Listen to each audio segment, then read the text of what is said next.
Gandang gabi mga katongit, mga idol. Ito na po yung part 10 na pagtuturo natin ng tongit. Pero bago natin umpisahan to, like and share po. Subscribe na rin po.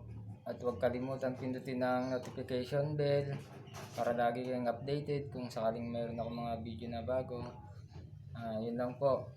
Ang ituturo po natin ngayon, mga idol, yung pagtapon ng king, single king, isa lang po yun. Ito nga pala, sasabihin ko mga idol baka sabihin nyo naman nagyayabang ako pagdating sa tongit.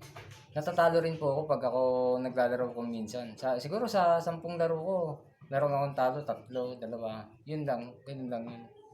Kasi laro lang naman eh. Kaya ito, umpisa na natin kung paano. Halimbawa idol, ito yung bara mo, no? Itong king na to, ang gagawin natin dito, hindi natin to basta-basta itatapon. Kasi malaking bagay ito. Kailangan naantayin natin silang dalawa kung sino una magbe-break ng king. Ito ang sample mga idol pakinggan niya. Kunyari dito nang galing yung tapon, naguna siya ng tapon. Tapos naman ito na-chow niya.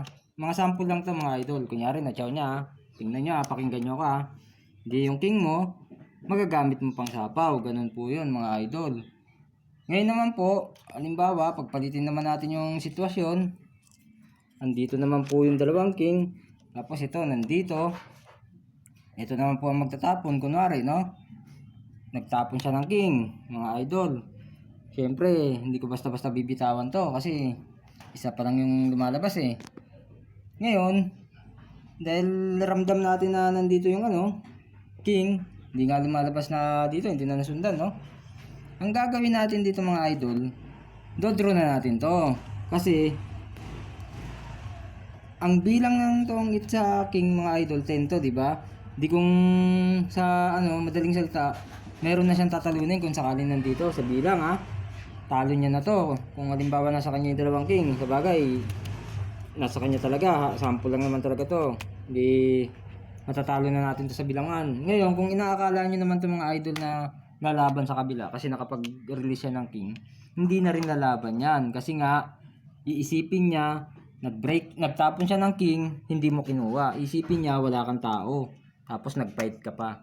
Ganun po mga idol. Kaya sana may natutunan kayo. Hanggang sa susunod ulit. Maraming salamat po.